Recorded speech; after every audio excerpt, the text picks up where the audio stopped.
What's up, everybody? Welcome to the first full-length episode of Producing in a Pandemic, where we talk about tools and resources for artists and creatives. I'm your host, William Thompson, and in today's episode, we're going to be talking about my production story. I'm going to simply share how I was able to get into the field of music production and technology and recording technology. And I'm also going to talk about some of the tools that I used in terms of some hardware, some software that I used to get started with production when I didn't have a lot. I didn't have the iMacs or the MacBooks. I didn't have Pro Tools. I didn't have Logic. I didn't have studio monitors or anything like that.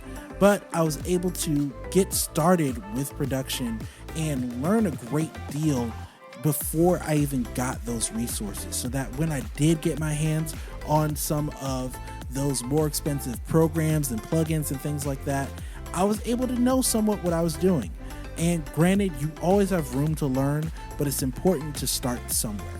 So let's go ahead and get started.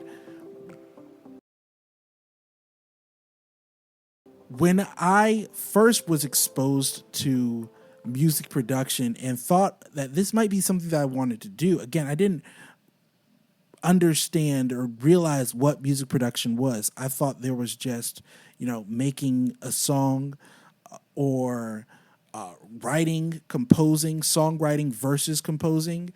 And I was interested in that, but I didn't know what music production was in the technological sense in terms of recording technology. And while I knew that, there were singers that were going into the studios, I had always been partial to live albums, so I never even considered in any way, shape, or form that those were virtually the same thing, except instead of being in a recording booth, you're in a live venue. And, I was just ignorant. So, forgive me for that. But I was about 15 years old when I was first exposed to recording technology. I have an uncle who has done work in the music industry. And one day we went up to New York to see him. My family, my parents, and I, as well as my sister and her daughter. We went up to New York, and we had jokingly, told my uncle, that, there was this song that we wanted to kind of get done, and it was something that we were, we needed, help with him, in terms of the studio. We didn't think he was going to seriously take us up on this offer because, again, he's working in the music industry. He has a professional studio in his home. We weren't even considering that at all. And when we got to New York, he said, "Hey, guys, come to the studio at this time." And we went to his house, went down to the basement, and he had a full studio in there. He had a recording booth. He had, Pro Tools, and he had instruments as well. And he invited a friend of his who was a musician who had played for him and was, little did I know, a producer as well. And again, keep in mind, I didn't know what a producer was. So I just was like, oh, this guy's just a really talented musician. And he made this track on a Motif keyboard, a Yamaha Motif keyboard. He literally, they just hit record, and he started with the like a Wurlitzer or something like that. And then he had the piano, and then he added a guitar. And the exciting thing for me was like, well, I hear some horns in here. So I kind of sang to him what I was hearing in terms of the horns, and I played it a little on the piano. I was just then like really getting into the piano, but it wasn't like super strong. Not where I'm at now, at least. But I was able to sing and kind of give him an idea of the horns that I was hearing, and he put those in. Then he added the drums, and I saw him make this whole track on this keyboard, and I was like, that is absolutely amazing. I didn't know that it was done like that. I had seen, people, kind of make like the little loops and patterns and stuff, but I had never heard anything of a good quality come from a keyboard like that. I just hadn't, and it blew my mind. I'll never forget it. It literally changed my life. Then, after the track is done, my mom goes in, she sings her part. I go in, I sing my part. My dad goes in, he sings his part. That was an experience in and of itself, just in terms of, that was my first time being in a studio. And, I'm forever grateful for that opportunity, grateful for my parents for writing the song, grateful for my uncle for giving us access to his studio and equipment like that. And little did I know that that planted a seed within me. That planted a seed in terms of wanting to go deeper and to really understand aspects of music production and things like that. As time went on, I unfortunately was an Android user at the time. For a good many years I was an Android user, but I'd heard about this app called GarageBand. And I remember, just hearing like, yeah, GarageBand, that's what, that's where all the producers start, GarageBand. So I was like, well, you know what? Let me check out GarageBand. Let me see what that's about. So I made the switch. I made the switch to iPhone, and that was really my beginning when it came to music production. So I got an iPhone 6, and I began to, play out some melodies and stuff. I figured out how to use the pattern and the chord generator and stuff like that. So I used that to kind of flesh out some ideas that I was hearing, but some of them weren't fully complete. And I didn't have, $1,200 to get a MacBook. I didn't have it. And a lot of people don't have the money to just drop that, for a computer, especially a computer like a MacBook. With a MacBook, you really want to make sure that you're getting what you need, because it is an investment. It's more than a purchase. It really is an investment. And I don't recommend it for the casual user. So I had to figure out, how can I make the most with my phone? I feel like there's more that I should be able to do. And one of the first things I did was I got a MIDI controller. For those of you watching on YouTube, I'm going to show you all here. This is my first MIDI controller. I still have it. I still use it from time to time. This is Nectar IX61 MIDI controller, and Nectar IX61. So I use that. It's 61 keys. It has octaves. It has some transport controls. It has a transpose button. It has modulation, all that. So that's what I use to get started in order to control the sounds. For those who don't know what a MIDI controller is, MIDI is basically the computer language for notes. So, your cell phone is basically a small computer. So it works the same way as with a laptop or desktop computer, even an iPad. It works the same way in terms of what that language is. So this controller basically tells the computer what note to play. You pick the sound, whether it's a piano, an organ, guitar, a violin, a clarinet, whatever sound you have available to you, you pick that sound, and this controller tells you that it's this note. It's C3, or it's A2, or it's G5. Whatever the note is, that note is triggered by this controller. So I use that in order to actually kind of play more complicated patterns, play some stuff that was a little off rhythm, to have a more natural feel. And that's how I really got started. Some of the songs that I have released or I'm getting ready to release were written, and the demos were produced during this time on that device. So that's how I got started from the music side. I just, was using first the GarageBand app by itself, and then I was using the MIDI controller along with GarageBand.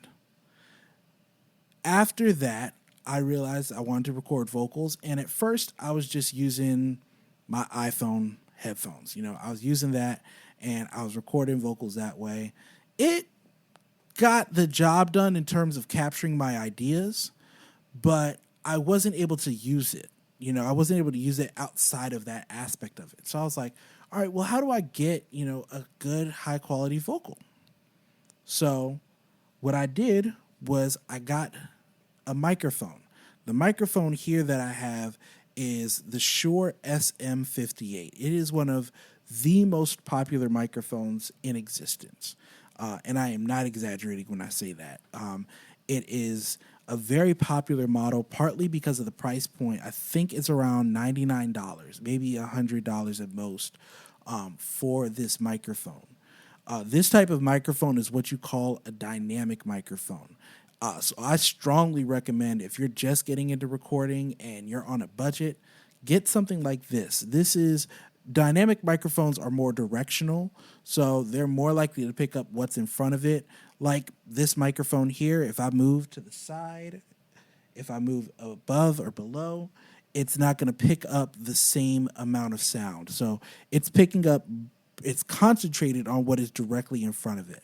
So because I have, dynamic microphones, that works well, especially if you're in an environment where you may have a lot of noise around you. It may not be acoustically treated or anything like that. You can use this as well as some other effects to try and get as clean a vocal as possible. And while it may not be ideal, it may not be perfect, it is something that an engineer can work with. So that's how I got started with recording for real. I used this. I had a mic. I have plenty of mic cables just because I've done sound for church and things like that. But even, microphone cables aren't very expensive. They can range from anywhere from, $15 to $45, depending on the quality of the one that you get. But you could probably get one for $25, and that should be enough to connect you to your microphone, as well as the next tool that I'm going to tell you about, which is an audio interface. The one that I have in my hand here is the Focusrite Scarlett Solo, and this is the second generation. So they do have a third generation out now. The third generation Scarlett series is designed to be USB-C or Thunderbolt 3 compatible. So the new chargers, the new USB type that is out there, if you have a newer MacBook or even a newer iPad, it is designed to work with that. There is also a iOS version of this. So I strongly recommend that if you are someone that you don't have the money to get a MacBook or a Mac computer, whether it's a Mac Mini, an iMac, if you don't have that money but you do have an iPhone, then I encourage you to get either the Focusrite Scarlett Solo or get the Focusrite iOS. And I'll put the links in the description for the video for people who are watching this. I strongly recommend that you get the Focusrite, and there are other models available. The Focusrite is one of the most popular ones, and part of the reason that I recommend it is because of the programs that it comes with. So Focusrite also includes, I think it's Pro Tools Lite or Pro Tools First, which is basically a light version of Pro Tools, which again is a great way to get into music production. So while GarageBand is free with your device, if you have an Apple device, you can still use the Focusrite, and when you do upgrade to a Mac computer, or if you upgrade to a PC, if you have a PC, you can use the programs and install them. The only program that really cannot be used on both PC and Mac is Logic, because Logic is an Apple application. Same with GarageBand; it's an Apple application. So there are some free, as well as lower cost programs, what are called DAWs, digital audio workstations. That would be like Logic, Pro Tools, Studio One, GarageBand. Those are all DAWs or DAWs. And what I strongly recommend is that if you're just getting into this, to go ahead and get this focus right, and to utilize this with a microphone or utilize this with a MIDI controller, and combine those resources to give yourself a low cost, low budget studio. Again, not low quality, low budget. And this is just a starting place. Every producer has to start somewhere. No one starts with $10,000 worth of equipment. Everyone is always starting somewhere. And most importantly, it's not just about the equipment that you have, but it's about understanding how to use that. The right producer and the right engineer can use resources in GarageBand, Logic, Pro Tools, Studio One, Ableton Live, Fruity Loops, whatever DAW they're working in. The best producers can make the most out of any of those situations. Even though some, come with certain plugins, some may require external plugins, and things like that. But a good producer, a good engineer can make the most out of what they have. And that's what I want to encourage you to do. And that's what I tried to do myself. As I was going through my production journey, as I was learning and growing before I got the MacBook, I utilized the mess out of that iPhone. And I used that to record covers, to arrange background vocals, to write songs, and I still have those songs on my phone. It's one of the great things about Apple is the fact that you can transfer data from one phone to the next phone. So I still have those songs that were created back in 2015, 2016 with my first iPhone. I still have those items and those songs, those files on all my devices, on the phone that I use here. I have it available on my iPad as well, so that I can access those if I need to. So that was really how I got started with production. Since then I have grown. I've upgraded equipment. I have better quality microphones. I have better sound isolation techniques.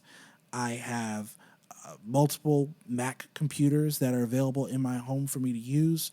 I have multiple Apple devices. I have a bigger MIDI controller that with weighted keys, so I can really use that for stuff like piano, stuff that requires more expression, stuff like that. So I still have and now have upgraded to better equipment, and I'm super excited for that. But I still have the old equipment. I didn't get rid of it. I still have it because it still comes in handy. I'm still able to, if I need to go on the road, if I need to travel somewhere. I was in a hotel recently, and I want to make some music in the hotel. I don't want to take the big 88 key keyboard. Take 61 keyboard. I'll take one of my dynamic microphones, and I'll use that to just record some ideas in a high quality way, so that I can really capture the integrity of what I'm looking for. So I want to encourage you all, as you're listening to this, as you're watching this, that you don't have to have a huge amount of money at your disposal. You don't have to be rich. You don't have to be wealthy in order to pursue production.